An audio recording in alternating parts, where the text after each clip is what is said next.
any time is the right time to watch a horror movie. With that in mind, we have put together a list of the best horror movies on Netflix right now, an evolving list that will provide you with the classic horror selections and modern cuts to get your fright fix. There's something for everyone here, and more to come as Netflix continues to expand its catalog. Spades. 4 of hearts. 8 of spades. 2 spades. Jack of diamonds. Jack of clubs. Welcome to Cinematic. Here we present to you the best horror movies on Netflix right now. Before I start, I request you to subscribe to my channel, like and share my video, and don't forget to press the bell icon for the latest upcoming videos. The first on this list is Event Horizon. If you like your horror with a sci-fi twist, you can't go wrong with Event Horizon. This film mixes time-twisting sci-fi storytelling with truly shocking body horror to terrific results. Where's she been for the last 7 years, Doctor? That's what we're here to find out. Just maybe, don't watch it right before bed. Next, Scream 2. But if she's not a killer, she's a target. I think there'll be more murders. What am I supposed to do? Horror sequels are always hit or miss, but Scream 2 falls squarely into the former category, especially considering expectations. Fun and scary in equal measure, Scream 2 is a winner. Now next, The Ring. It's easy to forget how big of a deal The Ring was when it came out in 2002, but the movie was a massive hit. It grossed nearly $250 million at the box office. Horror remakes are tough, but this one succeeds wildly, thanks to Verbinski's strong handle on tone and tension.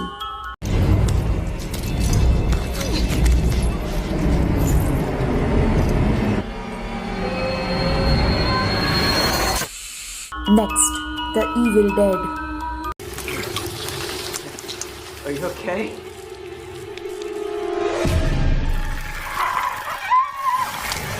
Oh my god! Who fucking can do that?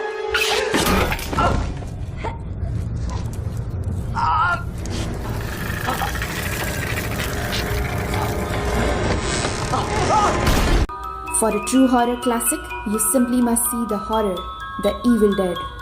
But in terms of pure cinema history and a prime example of young aspiring filmmakers just doing the dang thing rather than waiting for permission to make a movie, The Evil Dead is a must-see. Next, In the Tall Grass. In the Tall Grass doesn't always work, but when it does, it's compelling and gorgeous. And yet another film on the Netflix roster. I wish more people had an opportunity to see it in theaters. Someone out there?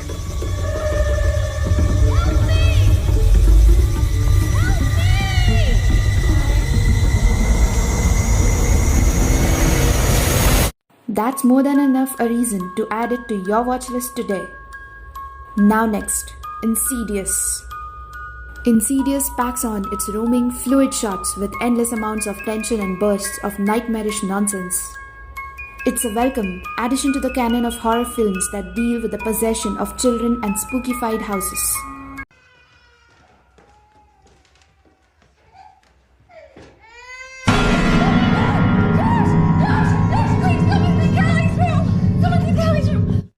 It's one of those rare ghost tales that uses color with almost percussive attention, most notably on the bright red steaks of the man with the long sharp nails.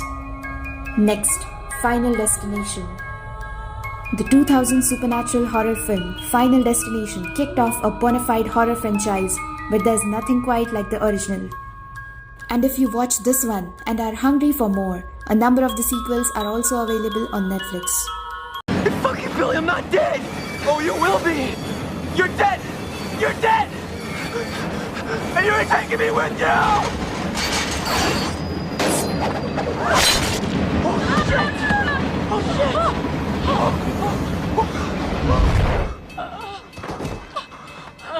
Now next, Bird Box.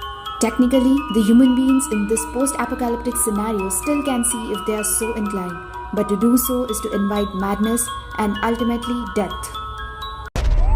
Oh my god. And then she saw something. What is wrong with you? Please stop it! Stop it! It's a clever gimmick that's on par with that of Hush and A Quiet Place, but is it strong enough on its own to carry the movie?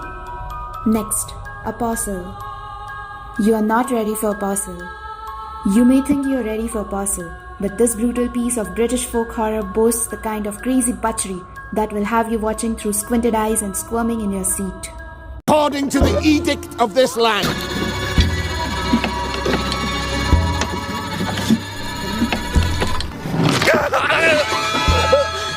It will make you groan and grimace through the torment, but it will get your heart racing in all the right ways, even when it occasionally stumbles over its own ambition.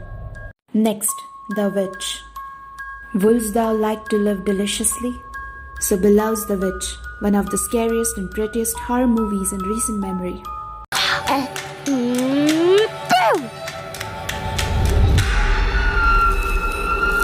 It's gorgeous, terrifying, and builds to an operatic finale that you won't soon forget. This isn't your typical jump scare or masked menace horror flick. It's something far more sinister. Next, Cargo. You'd be forgiven for feeling a bit worn out on the post-apocalyptic zombie subgenre, but there's every reason to put that feeling aside when it comes to Cargo.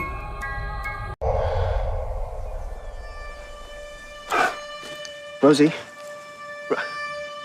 This way. There are some colonialist aspects of the storytelling that aren't fully fleshed out, to be honest, but Cargo delivers some creepy zombies and really makes you feel for the protagonist, a rare feat in this horror subgenre. Next, The Ritual.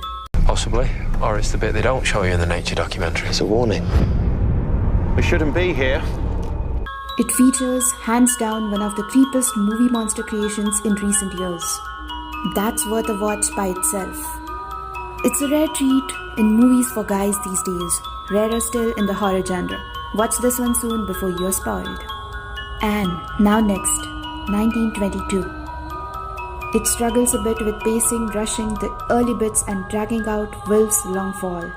The film tests audience patience a bit, the epitome of a slow burn.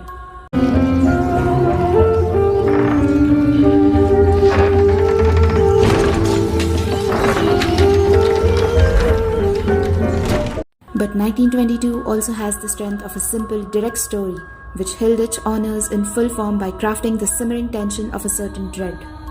Next, Friday the 13th. Yes, the 2009 Friday the 13th remake is actually pretty good. Give this one a shot. Next, Train to Busan. It takes a concept as reductive as zombies on a train and turns it into a propulsive, action-packed and surprisingly touching spin on the burnt-out zombie genre. Now next, Geralds Scheme.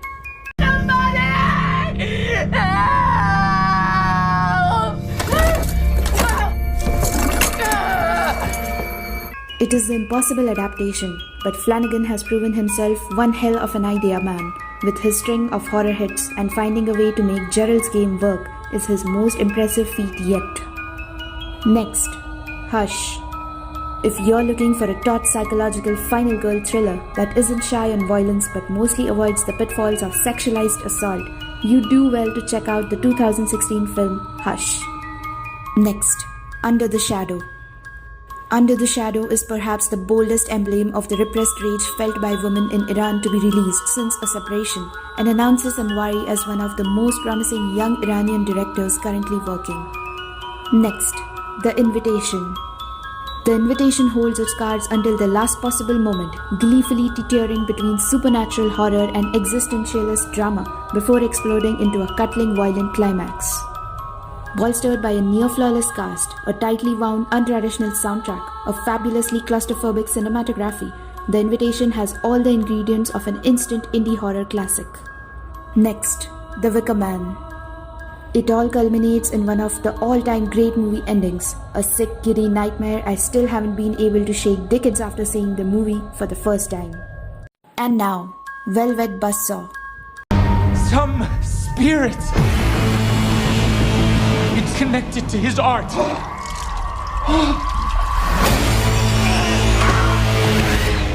Director's targets are very clear, but it never feels like he's preaching at the audience because Velvet Buzzsaw is so much fun. It's a movie with art and commerce on its mind, but never at the expense of giving the audience a good time. If you like the video, then do share with all your friends and family. Don't forget to subscribe us and stay tuned for more such upcoming videos.